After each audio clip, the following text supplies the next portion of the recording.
Welcome to Yo-11 Minutes. Yo-11 Minutes, mostly Vegas, no BS casino experience and more.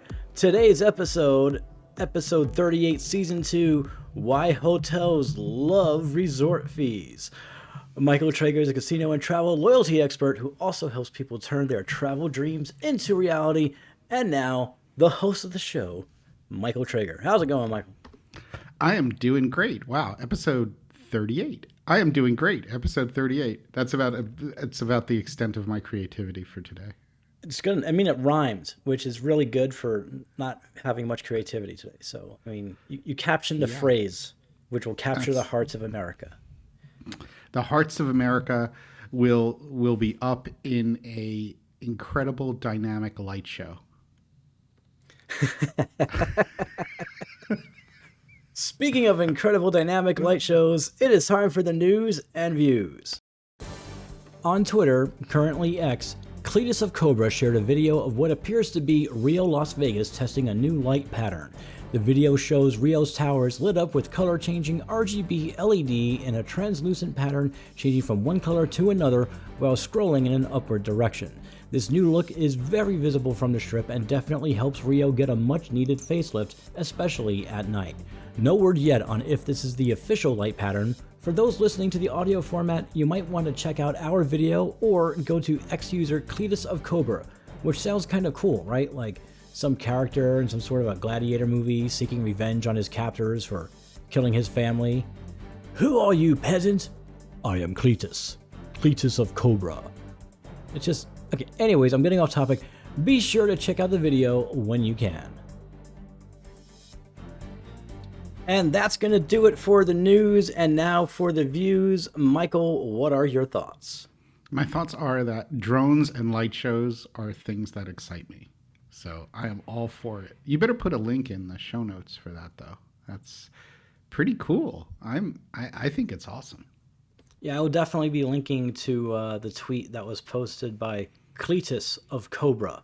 I just like the way it sounds. I just can't get over how it Cletus sounds. of Cobra sounds great, but I have to admit I'm not sure what a cletus is.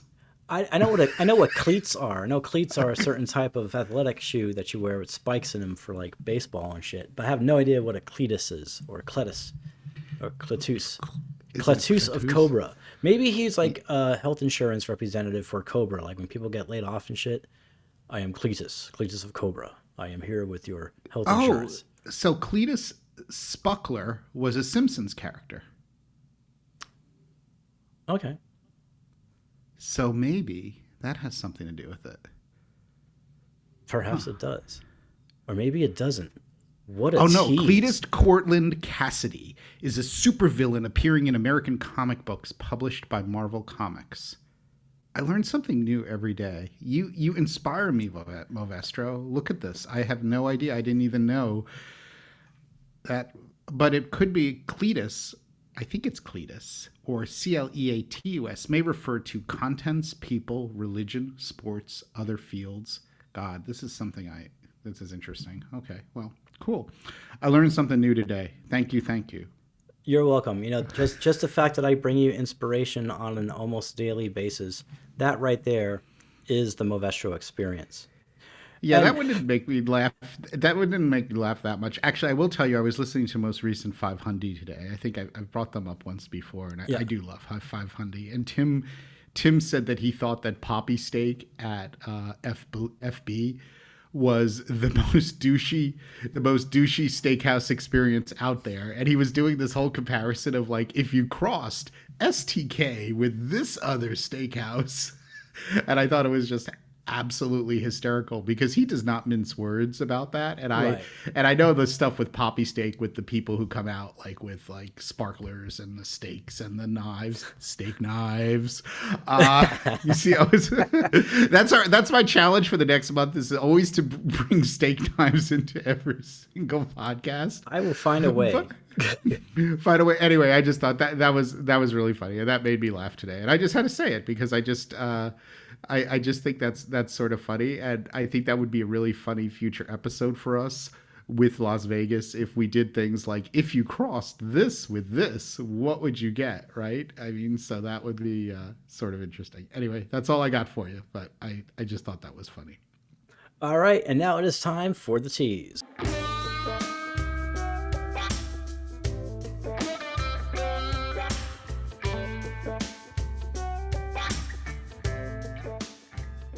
Okay, well, then we're talking about why hotels, yes, hotels specifically, love resort fees and the other fake fees that they've made up. I don't know if you know this one, Miss Movestro, but in certain cities now, like in New York, they can't call it a resort fee, so they call it a destination fee.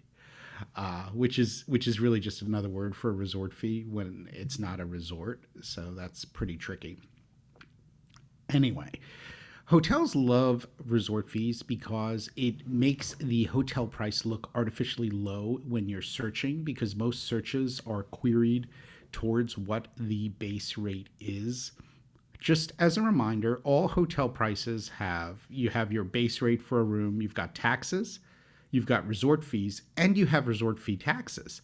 That's why when you get hit with those mega resort fees for like $45, it's actually more than $45 because there is taxes on top of that. And for Vegas, that's about it's over 12% in taxes. So it makes the room rate look artificially low.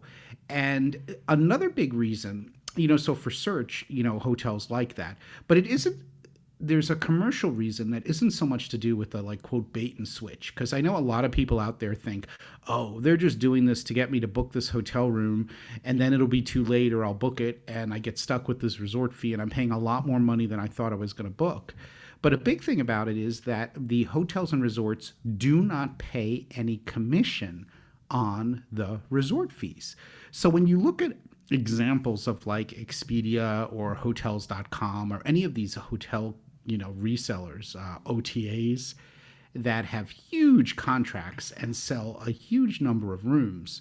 Well, basically, they're just paying commission. And nobody ever pays commission on taxes, but they're not going to be paying commission on resort fees. And if you think, Expedia is booking millions of hotel rooms and for certain properties, probably tens of thousands, that adds up to a lot of commission when you don't have to pay commission on the resort fees.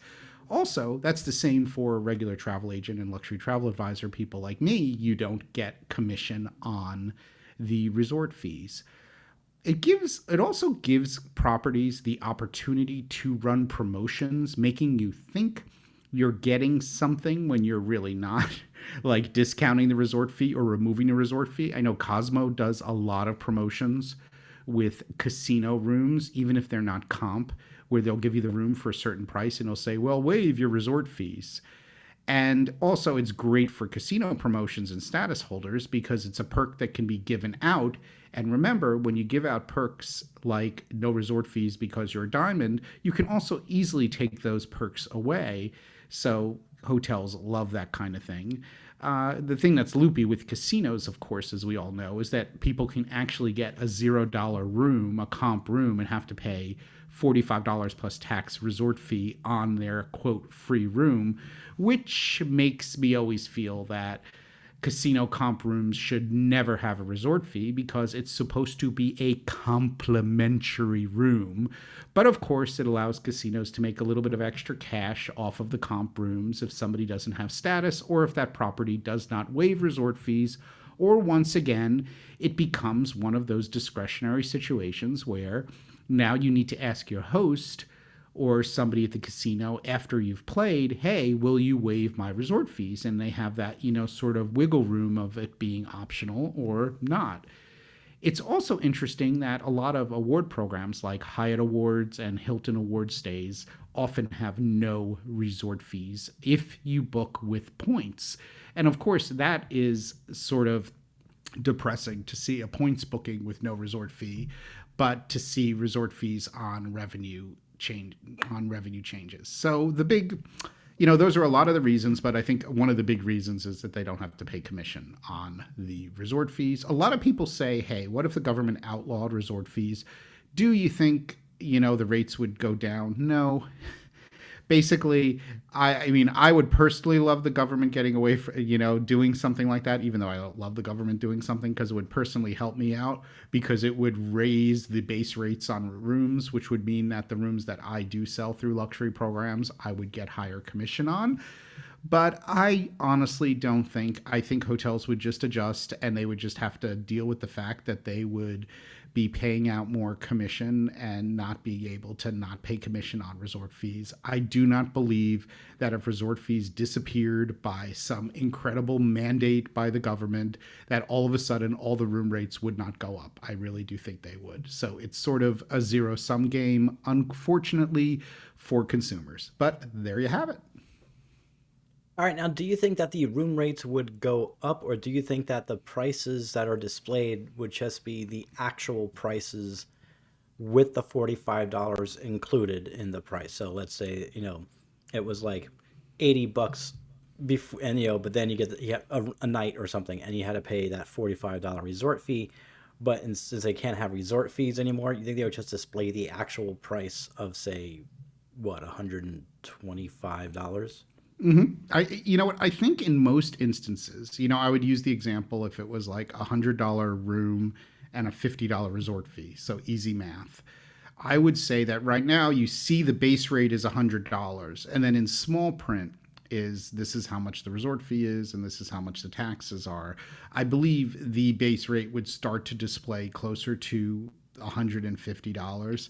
I guess the issue would probably be for properties with regard to what their occupancy levels are, because I could see hotels that run at really good occupancy levels, like Wynn Las Vegas in Vegas. I could see them not really bothering or not worrying about it, because people are going to book the rooms anyway because they want to book there and it has high occupancy. But what are you going to do with a property that has lower occupancy? That could be interesting. I mean, maybe they won't add the entire resort fee to the base rate. So it would be a little bit tricky, but I honestly don't think the government's ever going to truly get involved in that. I don't think they really care enough. I think what they care enough about is disclosure. And right now, most websites have gotten really good at disclosing the resort fees. They actually have made the print bigger, and they've made it really, really clear what the resort fees are. So it's sort of like you're agreeing to it, and it's clear that you're agreeing to it. I will agree that 5-10 years ago, it was more like a little bit of a small print where you would get a total and then there'd be an asterisk and say, hey, when you check out, there'll be this fee added. But now most websites show you the rate of the room and taxes, and then also show the resort fee and taxes, and then show the total of everything. So I think hotels would probably argue that they're disclosing it, and it's just the way that they want to do their pricing. So I don't think they're going to go away, but that's my opinion. All right. Well, great information as always. And that's going to do it for this episode. Luxury travel booking, TravelZork Travel. Visit us at TravelZorkTravel.com to plan your next amazing vacation. And please join the conversation on social media. You can find us easily, as all social platforms are, at TravelZork. We'll see you next time.